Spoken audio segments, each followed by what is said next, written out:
Pokemon Pocket's A3A set is going to release in less than 2 weeks, and it has already been confirmed that we are getting the release of Ultra Beasts. So today we are going to take a look over some custom Ultra Beast cards that we could possibly see in this brand new set. Thank you to Trinity for finding these cards, and the artists are listed on all of the cards. Start things off, we have Pheromosa EX, a grass type with 140 HP, an attack that costs 0 energy called Fast Raid. You can only use this attack if you go first. You can't use this attack for the rest of the game, and it does 30 damage. That's pretty sick. And then 2 colorless high jump kicks, 60 damage. So you could throw this in any deck. If you end up going first, then you immediately attack, but can't attack if you're going second. That's tough. It's a really good card, and it changes things up. It'd be really good, I think, with Giratina, because Giratina, you're stacking up energy, whereas if you go first, you're kind of screwed. So I think Pheromosa EX would be fantastic with Giratina EX.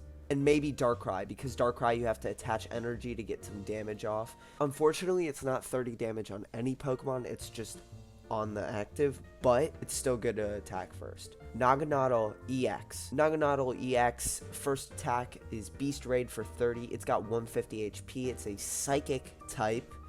It is a stage 1, so you would have to evolve it from Poipole, which could be interesting.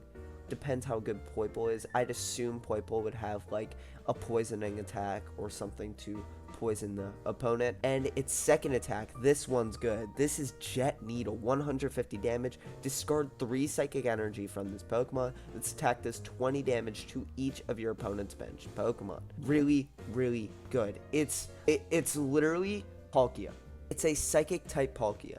The reason I think this is busted is because you throw this with Gardevoir or pair it with Giratina and Lunala, you can stack up the psychic energy very fast, whereas Palkia only has Manaphy to stack up the energy. I think this is really good. And then pair it with Cyrus, oh my gosh. This card might be insane. I genuinely would love to see this card in action. I cannot wait.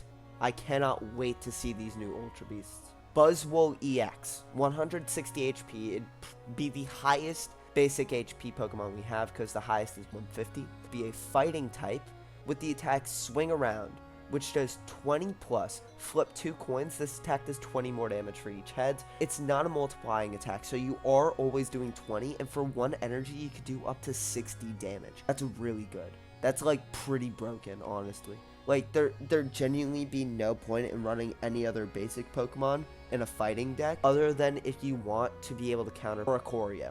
Second attack is Knuckle Impact 100 plus. This attack does 30 damage to one of your opponent's bench Pokemon. That's really good. That is really, this is basically Lucario's attack. It's Lucario EX's attack on a basic.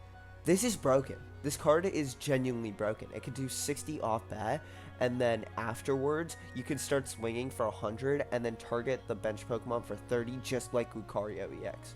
And then pair it with Cyrus, and you're able to drag them back out and do another 100 to them. All these Ultra Beasts are going to be insane. Kartana EX. It's got 130 HP, Steel type, and the attack Divine Cut for 1 Steel energy, 20 damage plus. If you didn't take any points, this attack does 40 more damage to your opponent's active Pokemon.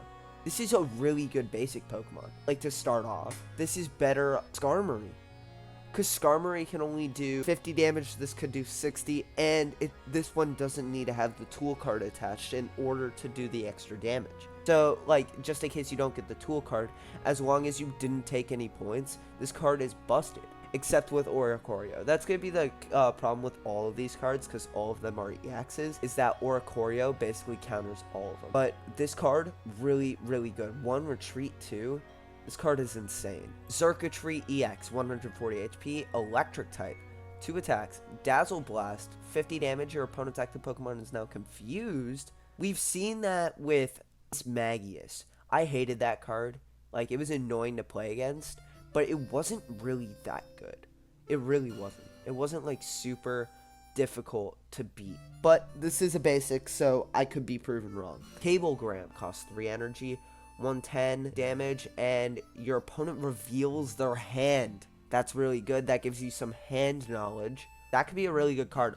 Honestly though, underwhelming compared to the Buzzwole and the Kartana, but I genuinely like the circuitry. I think it's a fantastic card. Blacephalon. Okay, 140 HP with the fire type. It has 2 attacks, Fireworks Bomb. For 1 fire energy, it does 10 damage, plus flip a coin. If heads, this attack does another 30 more damage. Okay, Buzzwole's was easily better. It's not even close. This is an attack that Ponyta has. Honestly, not a big fan of that first attack. Starting off 10 damage, you'd like 20 plus 30. 10 plus 30, you're not getting any ranges other than countering like a Magikarp, I guess.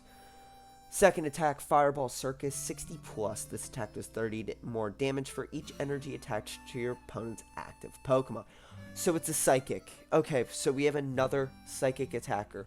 I'm not a big fan of this card, honestly, because you could just throw a Alolan Raichu into any deck, and it just does this card's job, but better.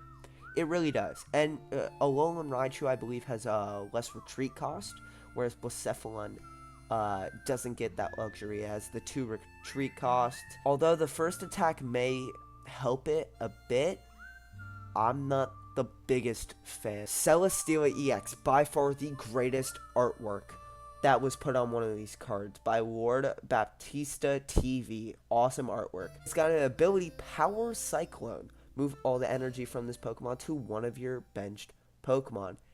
And this card has 5 energy cost. The only other time we have seen that is with Charizard EX, but Charizard EX was able to attach energy onto itself. This one moves the energy from it to the benched. So basically what you're doing is this Pokemon is basically a wall. I mean, you pair it with Dialga, you're basically up and attacking in 3 turns, which isn't the greatest for a basic, but being able to move all that energy back to a benched Pokemon is also really, really good for like some high attack steel type cards. So I'm a big fan, and I love the artwork on this card. Absolutely amazing. And then finally we have Stakataka. It's 150 HP, steel type, an ability Wall of Stone. This Pokemon takes 40 less damage from attacks. So we have cards like Regirock, which they take 20 less damage from attacks. Regirock was always a really good wall. Yeah, Regirock was always a great wall. And so it has, being able to take 40 less damage from an attack is insane, because you have basic cards like Skarmory that would only be able to do 10 damage to this. This would be the greatest wall in the game. Even if you're not running a fighting deck, this card would be put into every single deck just because of its walling opportunities. Like, this card would genuinely break the game. And then you have Top Down. 3 energy cost, 80 damage. Flip a coin until you get tails. For each heads, discard the top card of your opponent's deck. That's insane. This would be the greatest wall to ever exist. And it's funny because it is based off of a wall, but it's just, this card would break the game on so many levels, especially for fighting type decks. You wouldn't need Passimian anymore. You'd lead Stakataka, and then you'd just attach fighting energy to like a Rhyperior or Mudsdale in the back, and then just start swinging. And this only has 2 retreat cost. I feel like it should have like 4, but other than that, fantastic card designs. Anyways, guys, thank you so much for watching today's video. I really hope you enjoyed. Remember to leave a like down below, subscribe if you are new, and I will catch you on the next one.